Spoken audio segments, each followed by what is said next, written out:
Inter Milan require sales before they can sign Liverpool's Curtis Jones or Spurs' Christian Romero. Former Premier League winner Asmir Begovic addresses the speculation surrounding Newcastle midfielder Bruno Guimarães. Marcus Rashford's future at Manchester United remains up in the air, and there are still no club-to-club contact between PSG and Liverpool at this stage over Bradley Barcola. Here are your daily Premier League news headlines.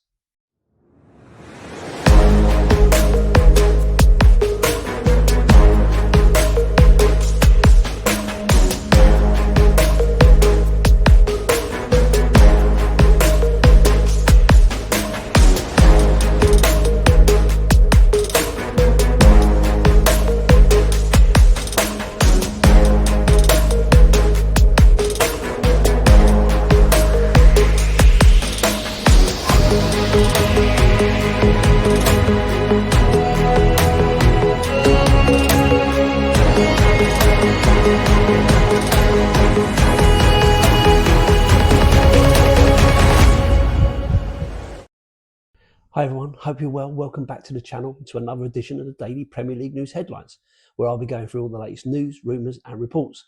My name's Lee The Dorset Spur, and if you're watching on YouTube, please like, comment and subscribe to the channel. If you're listening on an audio platform, please do hit that follow button and leave a review if you can. Inter Milan require sales before they can sign Liverpool's Curtis Jones or Spurs' Christian Romero. That's according to Sky in Italy. Both players feature highly on Inter's list of targets for the summer window and face uncertain futures at their respective Premier League clubs. However, as things stand, there is a gap in valuation with Liverpool for Jones, while the total package for Romero, including his wage demands, is prohibitive for Inter. The sale of Benjamin Pavard would potentially unlock Inter's move for Romero.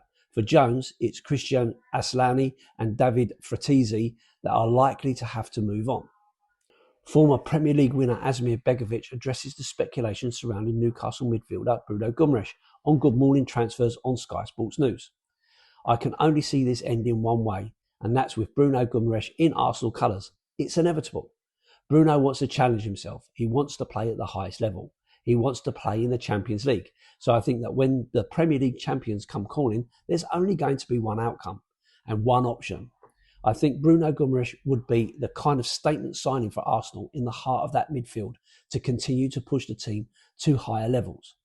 Arsenal's ambitions are not just Premier League. The ambition will be Champions League and winning multiple trophies, and to go from there. In order to do that, you need the best possible squad. And I think Bruno coming into the heart of that midfield there will add a different layer to that. Club Brugge have made contact with Crystal Palace regarding signing Romain Esse. Esse signed from Millwall for Palace in January 2025. He spent the second half of last season on loan from Crystal Palace. The Belgian side have already bought from England this summer, confirming the signing of Freddie Potts from West Ham this morning. Esse is one of a number of options that Club Brugge are exploring this summer. So West Ham have confirmed the departure of Freddie Potts to Club Brugge in a permanent transfer. The 22-year-old joined West Ham at the age of 6 and spent time on loan at Wycombe and Portsmouth before making 25 appearances in the first team last season. Everyone at West Ham United would like to sincerely thank Freddie for his hard work, commitment and all-round contribution, and wish him every success in the future. That was put out as a club statement.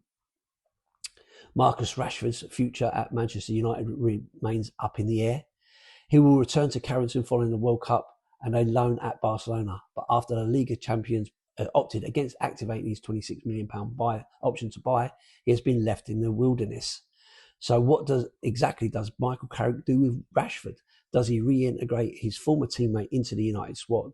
Can Rashford form part of his plans ahead of the United boss's first full season in charge?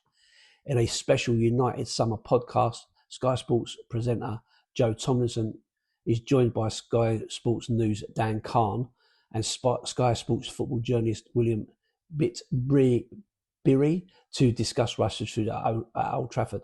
The trio also assess United's midfield rebuild and the club's pursuit of Lewis Hall. Fulham have signed Real Madrid duo Gonzalo Garcia and Cesar Palacios for a combined fee of $42.5 million. Garcia has joined for $34 million, with the 22-year-old signing a 5-year deal at Craven Cottage with a club option to extend by a further 12 months. Garcia, who was the top scorer at the Club World Cup last summer, has been joined at Fulham by Palacios. The Whites announced the signing of the attacking midfielder 30 minutes after Garcia's arrival. The 21-year-old has joined for around £8.5 million and has signed a 5-year deal with the club option of extending by another 12 months. The Spaniards become new Fulham boss Alvaro Arbeloa's first signing as they reunite, having worked together at Real Madrid last season.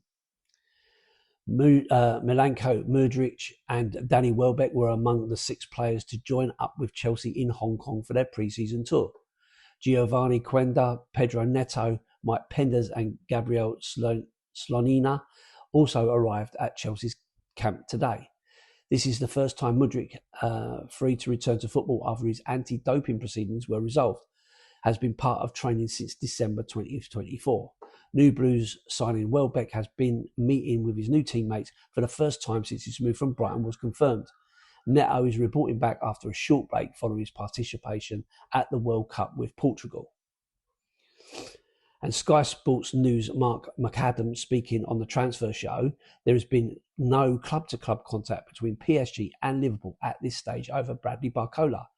He is a player Liverpool very much admire, but there's no point slinging in an offer they don't believe they are going to close by getting a deal. If PSG want 145 million, then what's the point in putting in an offer of 100 million? It's going to get rejected, isn't it? Therefore, they have to have some sensible conversations where they can get it down a bit from 145 million because they're never going to pay that. We know Bradley Barcola doesn't really see a future at PSG and he's open to a potential move, and Liverpool will be a brilliant destination for him. So that's everything from me today. So thanks for watching and listening. I hope you enjoyed it. If you're watching on YouTube, please like, comment and subscribe to the channel. If you're listening on an audio platform, please do hit that follow button and leave a review if you can. My name's Lee The Dorset Spur and I'll see you on the next one. And as always, up the Spurs.